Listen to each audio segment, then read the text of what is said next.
CPA 시험을 보고 싶은데 선이수 과목 이수한 것이 단 1학점도 없으신 분이라도 학점은행제 온라인 수업 8과목으로 한 학기 만에 이수할 수 있다는 것입니다.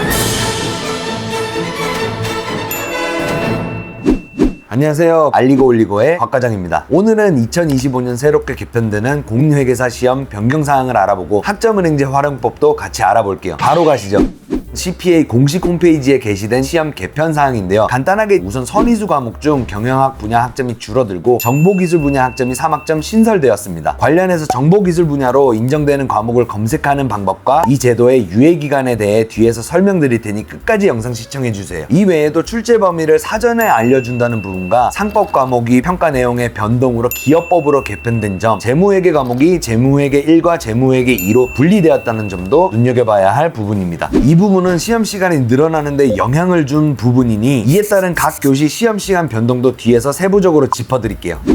일단 말씀드린 주요 개편 사항 중에 IT 과목 학점 이수와 출제 범위 사전 예고제에 대한 내용을 더 상세하게 설명드려 볼게요. 먼저 정보기술 학점 이수 인정 과목들은 CPA 공식 홈페이지 자료실에서 검색할 수 있도록 되어 있으니 이수한 과목이 있으시면 쉽게 검색을 통해 확인할 수 있다는 내용이고요. 하지만 해당 메뉴에서 IT 과목을 검색해도 확인이 되지 않는다면 과목 인정 신청이라는 절차를 통해서 유사 과목으로 인정을 시도해 볼 수도 있습니다. 홈페이지에서 검색되는 IT 과목명과 동일하지 않은 과목명이라도 유사 과목이라고 생각된다면 과목 인정 신청 기간 내에 제출 문서를 구비하셔서 신청하신 뒤 금융감독원의 최종 심사 통과가 되면 IT 학점으로 인정될 수 있으니 필히 기억해 놓으세요. 그렇게 과목 인정 신청이 받아들여지면 선이수 과목에 대한 학점 인정 신청도 동시에 처리되기 때문에 단순히 검색이 안 된다고 포기하지 마세요. IT 과목은 신설된 부분이니 유예기간이라는 것이 존재합니다. 지금 내용들은 모두 25년 시행 예정법이기 때문에 24년에 CPA 학점 인정 신청을 받으신 분의 경우는 IT 분야 3학점 추가 신청 없이 25년 1회차 시험을 볼 수 있는 점 꼭 기억하세요. 출제 범위 사전 예고제의 경우에도 일정 부분 미리 제시는 하지만 분야 통합형 문제 등은 일부 범위가 초과될 수 있다는 것도 공시를 해놓았습니다. 그리고 출제 범위의 경우 매년 개정이 될 수 있다는 점 주의하세요. 매년 4월 정도에 출제 범위를 체크해야 할 필요가 있겠습니다.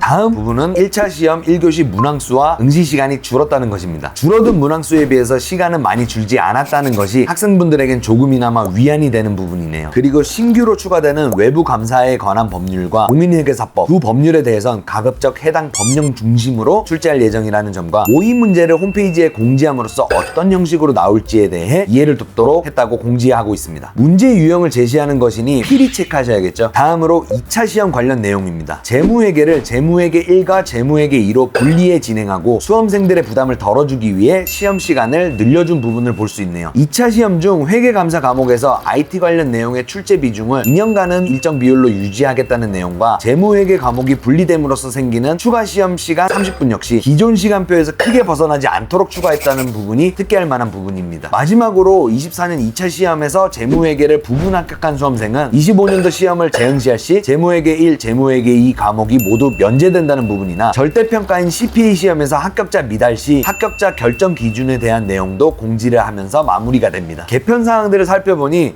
공인회계사로서 전문성을 높여야 할 필요성이 있다고 판단되는 부분은 추가하고 이로 인해 수험생들이 느낄 부담감은 줄이기 위해 신경을 썼다는 느낌이 듭니다.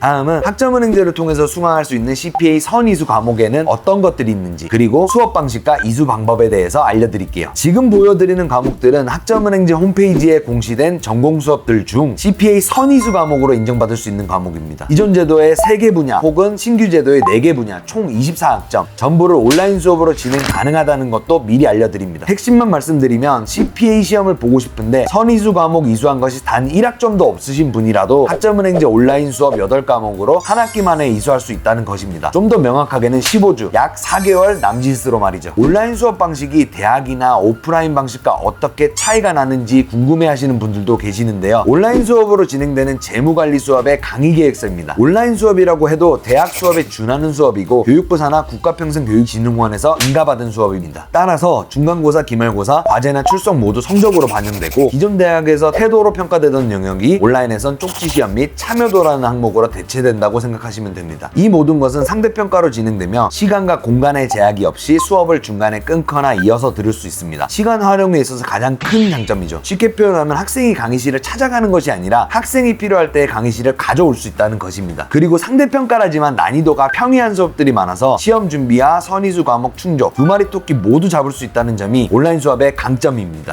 마지막으로 학점은행제 온라인 수업을 CPA 시험 준비에 도움이 되도록 활용하는 팁인데요. 바로 2차 시험 총 6과목에 대한 내용을 다루는 학점은행제 온라인 수업을 듣는 것입니다. 선의수 과목 충족도 하면서 시험 준비를 위한 워밍업을 동시에 할 수 있는 전략이죠. 만약 2차 시험 6과목을 모두 학점은행제 온라인으로 듣는다면 개편 시험 제도를 기준으로 15학점을 인정받게 되며 경영, 정보기술, 경제학 각 3학점씩 총 9학점만 더 이수를 하면 CPA 선의수 과목 충족이 된다는 이야기입니다. 처음 CPA 시험을 준비하시는 분들은 수강 과목을 선택하실 때 2차 시험 6과목 내용에 해당 수업들을 모두 들으실 것을 추천드려요. 그리고 일부 선의수 과목 학점을 보유하신 분들도 이 전략을 잘 활용하면 CPA 공부에 도움이 될 것이라는 점 잊지 마세요. 혹여나 모르시는 부분이 있으시다면 아래 고정 댓글로 어떤 내용이든 편안하게 물어봐 주세요. 빠르고 정확하게 답변 드리겠습니다. 좋아요와 구독, 알람 설정은 좋은 컨텐츠를 만드는데 큰 힘이 됩니다. 다음에 또 뵙겠습니다.